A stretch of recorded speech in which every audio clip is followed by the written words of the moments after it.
Hello दोस्तों, कैसे हो आप सब। दोस्तों, आज आप लोग को बताएंगे कि व्यंजन वर्ण किसे कहते हैं। व्यंजन वर्ण किसे कहते हैं, तो चलिए शुरू करते हैं। क्वेश्चन हमारा है कि बाल व्याकरण का है, हिंदी व्याकरण का क्वेश्चन है कि व्यंजन वर्ण किसे कहते हैं। ठीक है, क्वेश्चन हमारा है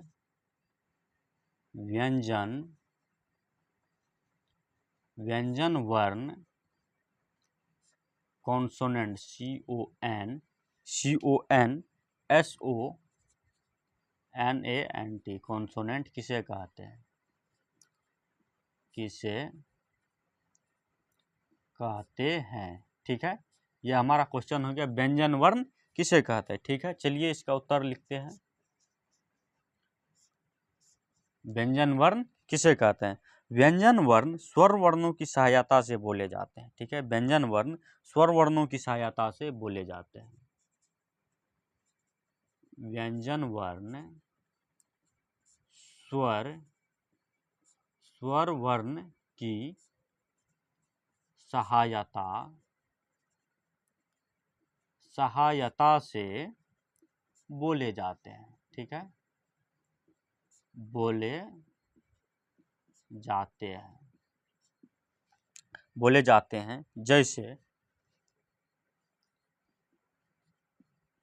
जैसे हो जाएगा आपका क, ख, ग, च, छ, ज। ठीक है, भ, म इत्यादि, ये और भी हो सकते हैं। ठीक है, तो व्यंजन वर्ण स्वर वर्ण की सहायता से बोले जाते हैं, जैसे क, ख, च, छ, ज, भ, म इत्यादि। ठीक है, अब देखिए क जोर अ, क जोर अ मिला के क बनता है। ठीक है, क जोर अ मिला के क बनता है। ठीक, ख ख ख जैसे हम बोलते हैं तो लास्ट में अ आ जाता है, तो ख जोड़ अ मिला क्या बनता है, ख। ग ग जोड़ अ मिला के बनता है ग। च च जोड़ अ मिला के बनता है च। आप बोल के भी देखिए, अ क बोलिए, आप क बोलिए तो लास्ट में अ लग जाता है। च बोलिए लास्ट में अ लग जाता है।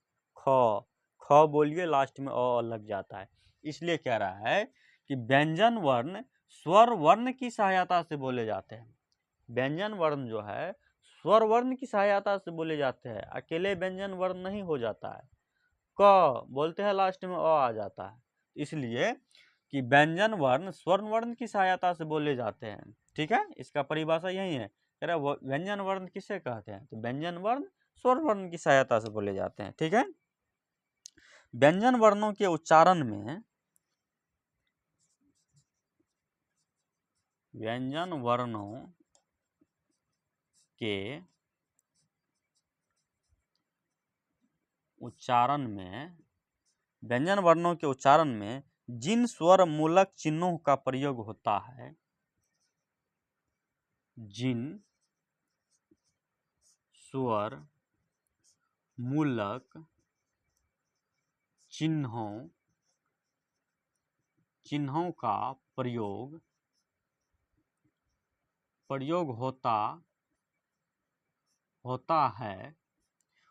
होता है उसे मात्राएं कहते हैं। उसे मात्राएं कहते हैं। उसे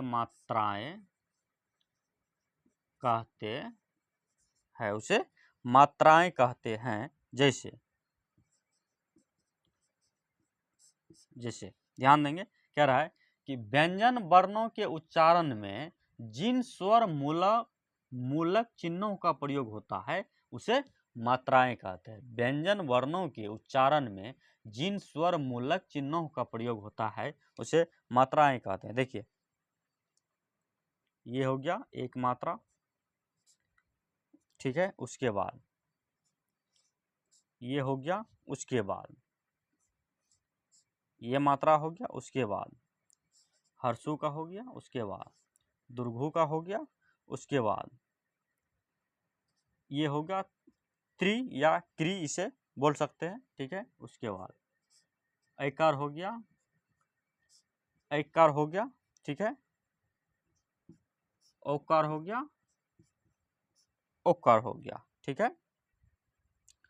तो ये टोटल जो है 1 2 3 4 5 6 7 8 9 10, ये कितने हैं टोटल 10 है, ठीक है।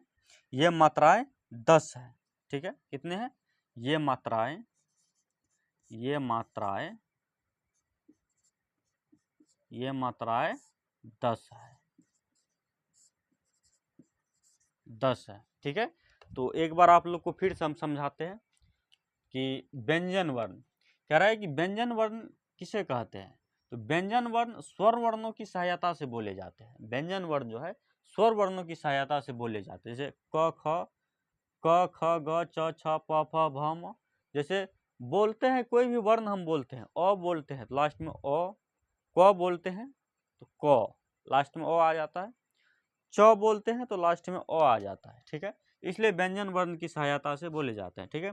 व्यंजन वर्णों के उच्चारण में जिन स्वर मूलक चिन्हों का प्रयोग होता है उसे मात्राएं कहते हैं। यहाँ ध्यान दीजिएगा, कह रहे व्यंजन वर्णों के उच्चारण में जिन स्वर मूलक चिन्हों का प्रयोग होता है उसे मात्राएं कहते हैं। हमारा मात्रा ये हो गया, ये आ, हर्षी का, दीर्घी का, हर्षु का, दुर्घु का, त्रि, ऐकार, ऐकार, औकार, औकार। ये जो चिन्ह है, ये चिन्ह जैसे हम लोग तृष्णा लिखेंगे, तृष्णा, ठीक है। कृष्णा में कर देते हैं कृष्णा, ठीक है। तो ये इस तरह से इस चिन्ह का प्रयोग किया जाता है, ठीक है। तो इस तरह से इस चिन्ह का प्रयोग किया जाता है। तो उम्मीद करते हैं आप लोग समझ गए होंगे, ठीक है। आप लोग समझ गए होंगे।